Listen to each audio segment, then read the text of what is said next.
নারীদের কিছু কাজকর্ম করা উচিত তাদের ছোটোখাটো কিছু শখ পূরণের জন্য। দেখা যায় অনেক সময় বাবা মার কাছে হাত পাততে হয়, বা বিয়ের পরে অনেক হাজব্যান্ডও হাতে টাকা পয়সা দিতে চায় না, ভাবে বউয়ের হাতে টাকা পয়সা দিলে বউ বুঝি বিগড়ে যাবে।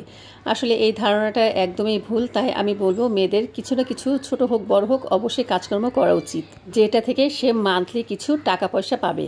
তো সকালবেলা তাসনিমকে মাদ্রাসায় দিয়ে আসলাম, আর রাস্তাঘাট একদম নিরিবিলি, দেখো কি সুন্দর লাগছে, একদম ফাঁকা রাস্তা। ভাবলাম বিয়ের যখন হয়েছি সকালের দিকে তাহলে একটুখানি হেঁটে যাই। আজ প্রায় বছর খানেক হলো সকালবেলা হাঁটা হয় না, আমার বর ঘুমাচ্ছে, তাই বাসার কাজ দিয়ে একটুখানি হেঁটে আসলাম। আর গত দুদিন ধরে কারেন্ট মানে আমাদের এলাকায় নেই, অনেক সমস্যা চলছে। দেখা যায় 24 ঘন্টায় কারেন্ট ছিল না হিসেবে ধরতে গেলে, বা 7-8 ঘন্টা পরে একটুখানি আসছে আবার চলে গেছে। আর এই যে নিচে যে তারগুলো দেখছো এগুলো কিন্তু বেশিরভাগই ওয়াইফাইয়ের কানেকশন তার। একটা বাসায়ও আমাদের নেট নেই, মানে আমাদের গলিতে যতগুলো বাসা আছে, কিন্তু আমার বোনের বাসায় আবার কারেন্ট আছে। তো দুদিন ধরে এখানে কাজ চলছে, জানি না আর কতদিন ধরে চলবে। কেউ বলছে 2-3 দিন নাকি সময় লাগবে। যাই হোক, এখন ভিডিও কারো দেখতেও পারছি না, আর ঠিক মতন আমি ভিডিও ছাড়তে পারছি না, প্লিজ তোমরা কেউ কিছু মনে করো না। গতকাল একটু ফ্রাইড রাইস রান্না করেছিলাম আর ডিম ভুনা করেছিলাম, সেগুলোই নাফিকে খেতে দিলাম, তাসলিমের জন্য একটু রেখে দিয়েছি। আর বলেছিলাম না 20 কেজি আম এনেছিলাম আমি ফ্রোজেন করব, আসলে তখন আমি বলেছিলাম আম ফ্রোজেন করব, কিন্তু দুঃখের বিষয় কিছু কিছু আপু আমাকে কমেন্টস উল্লেখ করেছে যে আপু তোমার আম ফ্রোজেন করা দেখলাম খুব ভালো লাগলো। এতে আসলে বোঝা যায় কে ফুল ভিডিওটা দেখেছে বা কে দেখে নাই। যাই হোক, মানুষ এমনই হয়, আমি কিন্তু কারো ভিডিও এমন করি না, সবার ভিডিওই কিন্তু ফুল দেখে তারপর সুন্দর একটা কমেন্টস করে আসি। তো এই যে দেখো এখানে 20 কেজি আম আমি সুন্দর করে কেটে একদম ইনটেক পলি ব্যাগে ঢুকিয়ে প্রথমে ফ্রোজেন করে নিয়েছিলাম। আর এতগুলো আম যেহেতু বক্সে রাখাও সম্ভব না, তাই আমি বড় একটা ব্যাগে এই আমগুলো এখন রিজার্ভ করব। আর এভাবে তোমরা যদি আম রাখো সারা বছর জুড়েই আলহামদুলিল্লাহ খেতে পারবে। সৌদি থেকে একটা আপু বলেছিল যে তার শাশুড়ি নাকি তাদের জন্য আম রিজার্ভ করেছিল, সেই আমগুলো খাওয়া যায়নি, মানে ভালো থাকেনি, নষ্ট হয়ে গিয়েছিল।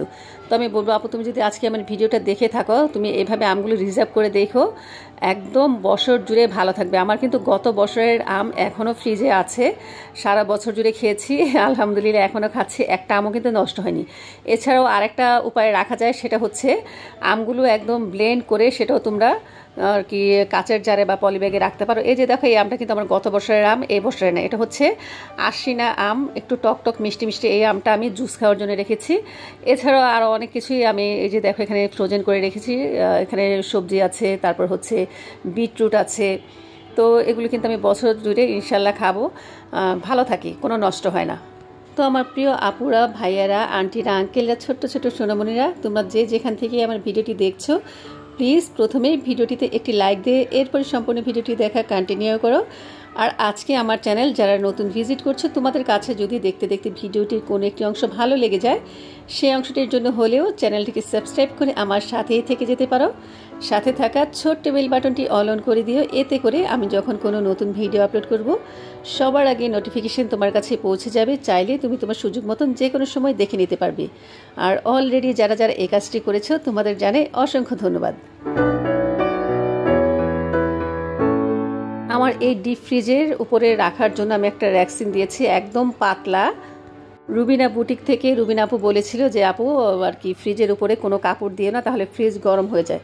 হয়তো অনেক ফ্রিজ গরম হয়, তবে আমার যে আগে ডিপ ফ্রিজটা ছিল আমি কিন্তু সেটার নিচে একটা মোটা টাওয়েল রেখে তারপর কিন্তু একটা উপর থেকে র্যাকসিন দিয়েছিলাম। আলহামদুলিল্লাহ এটা তো ভালোই গিয়েছে, কোনো সমস্যা হয়নি। আর এই র্যাকসিনটা তো খুবই পাতলা, আর এটার নিচে আমি আজকে কোনো টাওয়েল দিলাম না, শুধু র্যাকসিনটাই দিয়ে দিলাম। তো উপর থেকে আমি একটা কি শোপিস রাখবো, আসলে ফ্রিজটা অনেক বড় তো কেমন খালি খালি লাগে। আর আগের ফ্রিজের উপরে তো আমি অনেক ধরনের আমার কিচেন অর্গানাইজারগুলি রেখেছিলাম, এ কারণে আর কি আমার কাছে এখন সন্দেহ লাগছে হয়তোবা উপরের যে স্কিনটা সেটা এই কারণে হয়তোবা ভারী চাপ পড়ে উঠে গিয়েছে।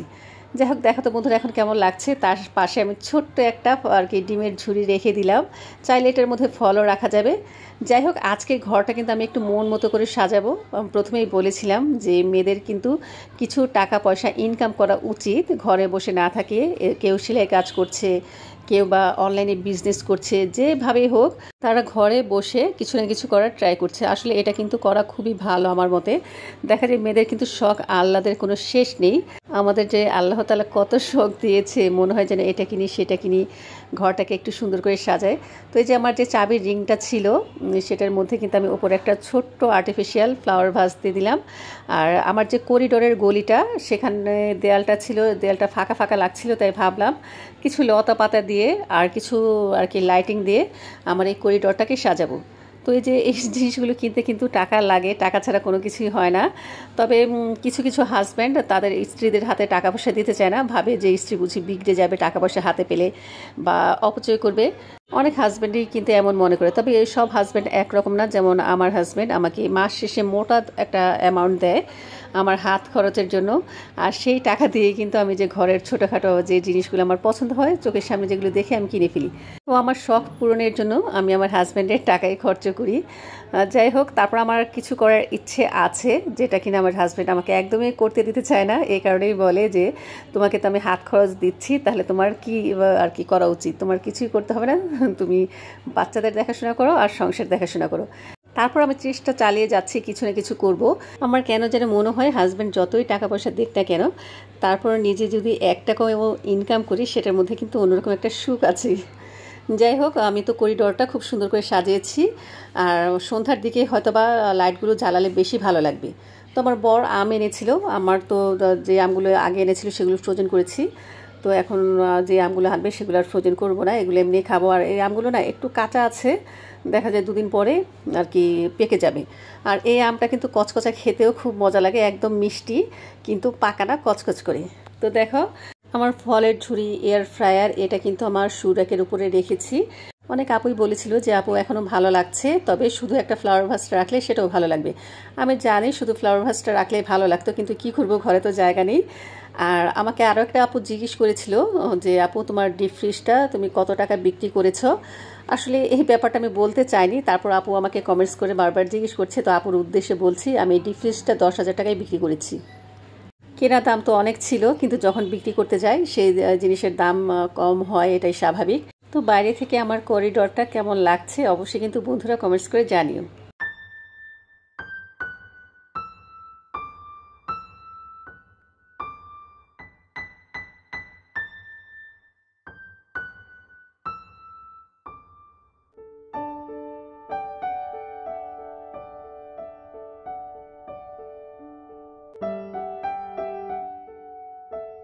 প্রতিটা রুমে ইনশাল্লাহ সুন্দর করে সাজাবো ইচ্ছে আছে, আর আমি জিনিসও কিন্তু কিনে রেখেছি।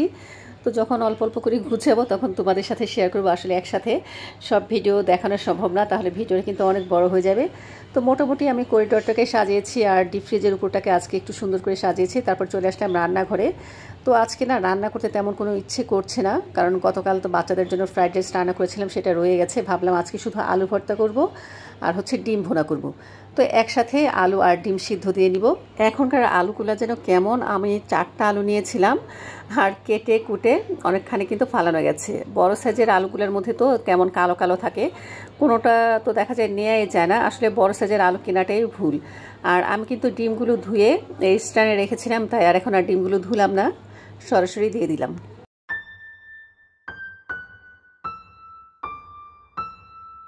আজকে আমার একদম রান্না করতে ইচ্ছে করছে না, কেন যেন শরীরটা এমনিতেও ভালো লাগছে না। তার মধ্যে কারেন্ট বারবার আপ ডাউন করছে, নেট নাই, মোবাইল দেখতে পারছি না। আসলে আমাদের গৃহিণীদের অনেকের এই অভ্যাসটা আছে আমার মতে, আমি জানি যে একটুখানি কাজ করি, আবার যে একটুখানি রেস্ট নেই, আবার একটুখানি মোবাইল টিপাই, এইভাবে কিন্তু আমাদের সময়টা যায়। কিন্তু 2টা দিন নেটবিহীন কেমন লাগে বলো তো।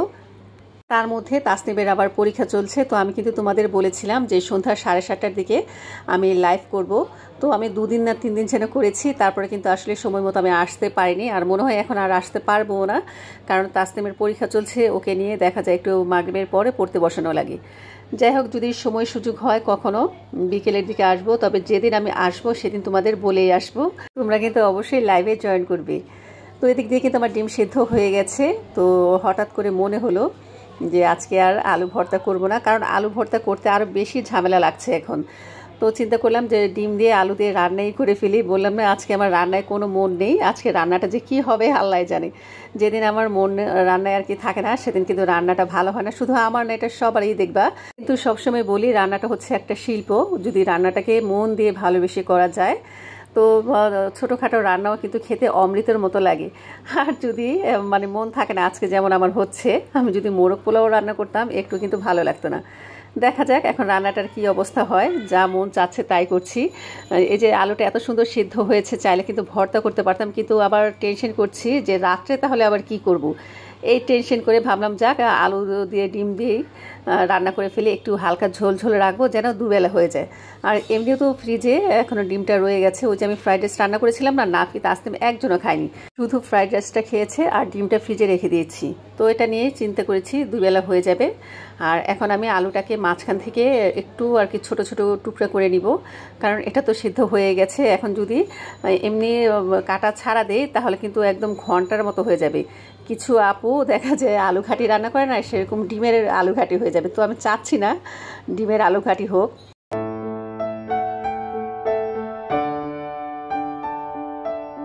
এই যে দেখো আলুগুলো কিন্তু সুন্দর টুকরো টুকরো করে কেটে নিয়েছি, আর ডিমগুলো আমি ছিলে একটুখানি কেচে নিয়েছি যেন ময় মশলা দিলে ডিমের ভিতরে ঢুকে।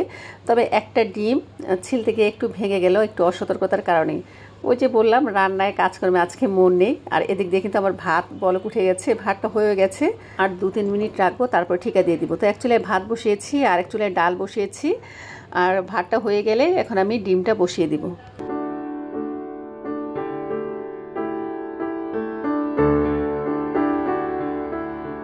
ডিমটা রান্নার আগে একটুখানি ম্যারিনেশন করব, তো দিয়ে দিব এখানে 1 চিমটি পরিমাণ হলুদের গুঁড়া, আর দিয়েছি 1 চিমটি পরিমাণ লবণ। বাস এ দিয়েই আমি ডিমটাকে ম্যারিনেট করব। তার আগে ডালটা যেহেতু বলক উঠে গিয়েছে, আমি একটা কাঁচামরিচ ভেঙে দিয়েছি আর 1 চিমটি পরিমাণ হলুদের গুঁড়া দিয়ে দিলাম। আমি কিন্তু ডালে কখনোই বেশি কাঁচামরিচ দিই না, জাস্ট একটা কাঁচামরিচ মাঝখান থেকে একটু ভেঙে দিই। এতে দেখা যায় ডালটা কিন্তু ঝাল হয় না। যদি ডাল ঝাল হয় তাহলে কিন্তু আবার ঠোঁট ঝালা করে, তখন আবার খেতে ভালো লাগে না।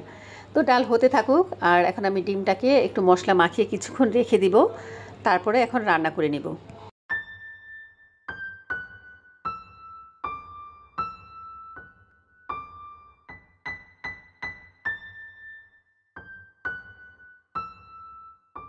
তেলের বোতলটা যখন নিচ্ছিলাম তখন সাথী সেলিম লাইফস্টাইল ব্লগ থেকে সাথী আপু বলেছিল যে আপু তোমার তেলের জারের মতো আমারও একটা আছে, তবে এটার মুখটা না নষ্ট হয়ে গেছে।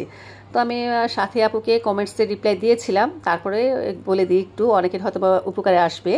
যেমন আমিও কিন্তু জানতাম না যে এগুলার মুখ এক্সট্রা পাওয়া যায়, বা আমরা অনেক সময় কাচের জুস ব্যবহার করি, জুসের যে বোতলগুলা সেগুলোর মধ্যে কিন্তু যে জুসের স্ট্রটা থাকে সেটাও কিন্তু কাচের থাকে। তো ওই স্ট্রোকগুলোও কিন্তু ভেঙে গেলে এক্সট্রা কিনতে পাওয়া যায়, মার্কেটে একটু খোঁজখবর নিলেই দেখা যায়। তো আমি কিন্তু সেদিন আরএফএল শোরুমে দেখেছি ওরা কিন্তু এক্সট্রা এই ধরনের মুখাগুলো বিক্রি করছে। আর এই কাচের বোতলগুলো আমি কিন্তু আরএফএল শোরুম থেকেই নিয়েছিলাম, বেশ ভালো কোয়ালিটি। এগুলোর মধ্যে ভ্যারাইটিস কোয়ালিটি আছে, কিছুটা লো প্রাইজের আছে, সেগুলোর আবার কোয়ালিটিও লো টাইপের। আসলে যেমন দাম তেমন জিনিস হয়, এটা স্বাভাবিক, আমরা সবাই জানি যেমন গুড় তেমন মিষ্টি। তবে আমার মতে কি, আমরা যে জিনিসটাই কিনি না কেন একটু যদি ভালো কোয়ালিটি দেখে কিনি, টাকার দিকে না তাকিয়ে, তাহলে কিন্তু সেই জিনিসটা অনেক দিন যায়। তবে যেমন সাথী আপুর এই ঢাকনাটা কিন্তু বেশি দিন যায়নি, নষ্ট হয়ে গেছে। তো অনেক সময় এটা লাকেরও ব্যাপার, যত ভালো দাম দিয়ে কিনি না কেন অনেক সময় টেকে না।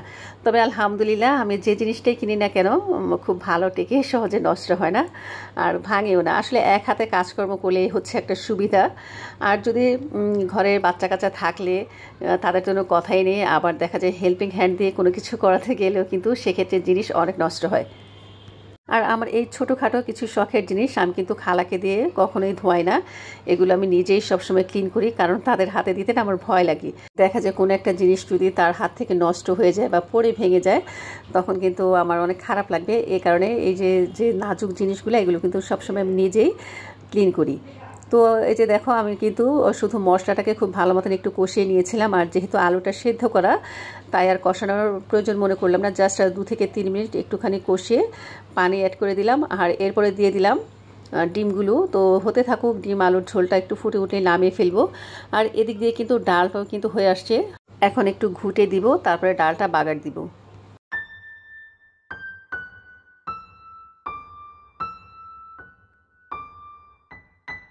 তো আমার ডাল কিন্তু বাগার দেওয়া হয়ে গেছে, আর এদিক দিয়ে কিন্তু ডিম আলুর ঝোলটাও দেখো খুব সুন্দর মতন ফুটে গেছে, হয়ে আসছে। আজকে যে একটুখানি টালা জিরা গুঁড়া দিব সেটাও আমার ইচ্ছে করছে না, মানে আমি দেও নেই, জাস্ট একটুখানি চুলার আঁচটা কমিয়ে 2-3 মিনিট রেখে দিব, আর তেলটা যখন উপর থেকে একটু ছেড়ে দিবে তখন এই চুলার জালটা আমি অফ করে দিব। আর এদিক দিয়ে আমি ভাতটাও একটুখানি ছেঁকা দিয়ে নিলাম। ঘড়ির কাঁটা 2টা 5 বাজে, এখন গোসল করব, নামাজ পড়ব, তারপরে খাওয়া দাওয়া করব। তো খাওয়া দাওয়া করে এখন যাচ্ছি আমার বোনের বাসায়। যে দেখো রাত্রে এখনও কিন্তু কারেন্ট নেই, বাসার সামনে কাজ চলছে। অবশ্য আমার বাসায় আইপিএসের লাইন আছে, থাকলে কি হয়েছে দেখবে, কারেন্ট যদি না থাকে চারপাশে ভালো লাগে না কিন্তু। তো সন্ধ্যার পরে এখন যাচ্ছি আমার বড় বোনের বাসায়। আর আজকে কিন্তু আমি ম্যাক্সকে নিয়ে যাচ্ছি, জানি না ম্যাক্স গেলে কি করবে। আসলে আপার বাসায়ও একটা বিড়াল ছানা আছে, ওর নাম হচ্ছে অ্যালি। তোমরা যারা যারা আমার ভিডিও দেখো তারা তো জানোই। অ্যালি না একটু ক্রেজি টাইপের, দেখা যায় ওর সামনে কোনো বিড়াল সহ্য করতে পারে না। একবার হামিম নিয়েছিল ছোট্ট একটা বিড়াল ছানা, ওইটাকে দেখে তো পারলে হামিমকে এখনও খেয়ে ফেলে, হামিমের কোলে যায় না। তো ভয়ে ভয়ে এখন আমরা অ্যালির সামনে ম্যাক্সকে আনলাম, দেখা যাক অ্যালি কি করে। দেখো অ্যালি কিভাবে সুজানার দিকে তাকিয়ে আছে, মানে ও ম্যাক্সকে কেন ওর খাটে আনছে, একদম মানে সুজানার দিকে গোড়ায় তাকায় আছে। এরপরে তো ঘাও করে উঠছে, সাথে সাথে আমার বড় বোন ম্যাক্সকে নিয়ে গেছে, আমরা সরিয়ে ফেলেছি। একটা মিনিট যদি ম্যাক্সকে এলির সামনে রাখতাম মনে হয় ওকে কামড়ে খেয়ে ফেলতো। আর এরপরে সারা ঘর শুকতেছে, যে ম্যাক্সের গন্ধ পাইছে, ম্যাক্স কোথায় কোথায় বসছে, সারা ঘর শুকে শুকে পরে ড্রয়িং রুমের সোফার নিচে যেয়ে বসে আছে। তো ম্যাক্সকে নিয়ে নাফি আর তাসিম চলে গেছে, কারণ নাফির টিচার আসবে, আবার তাসিমকেও পড়তে বসাতে হবে, যেহেতু অনেকদিন পরে আসছি তাই ভাবলাম একটু পরেই যাই। আর আপা আম কেটেছে, তারপর হচ্ছে চা জাল দিয়েছে, তো আমরা আম খাচ্ছি, এরপরে চা খাবো। আর এই যে আমার দুলা ভাইও ঘুম থেকে উঠেছে, তারপর হচ্ছে যে আমাদের সাথে চা নাস্তা খাচ্ছে, এখন দোকানে যাবে। তো আমরা 3 বোন মিলে এখন আড্ডা দিব, চা খাবো, তারপরে বাসায় চলে যাব। তো বন্ধুরা আজকের ভিডিওটা কেমন লাগলো অবশ্যই কিন্তু কমেন্টস করে জানিও। ভালো লাগলে ভিডিওটিতে একটি লাইক দিয়ে দিও, চাইলে ফ্যামিলির সাথে বন্ধুদের সাথে ভিডিওটা শেয়ারও করে দিতে পারো। তো ইনশাল্লাহ আগামীকাল আরও একটি নতুন ভিডিও নিয়ে আসবো। সে অপেক্ষায় তোমাদের সবাইকে আল্লাহ হাফিজ, আসসালামু আলাইকুম।